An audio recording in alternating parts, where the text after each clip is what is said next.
This is how to reset your service indicator on your Audi TT with the digital dash. If I switch the ignition on, all does its thing. There we go, oil change due. We're going to clear that in this video. This is a 2016 model. It's keyless entry with the dials and switches and the infotainment wheel. What we're going to be using is the wheel. We're going to be using the menu button, the back button, and this button on the left here, as well as the ignition switch.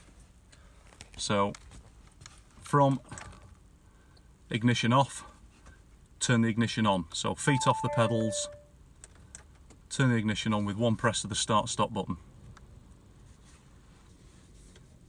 Press the menu button and it brings you into this menu here. You want car, so we're going to press the big dial down, just one click, there we go, date and time.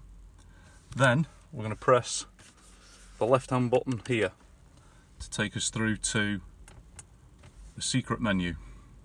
Using the wheel, turn it clockwise, past AC to service, press the big wheel again. Twice. Tyre pressure, you can reset that if you wish. Service intervals, press again. That brings it to that. It automatically comes up with reset oil change because you can't change up or down. Press it again. Do you really want to set it? One click to the left. Yes. It has been reset.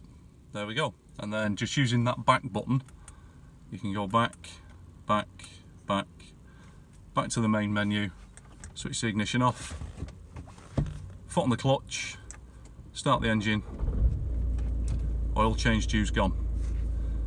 That's how to do it. Thanks for watching, like and subscribe.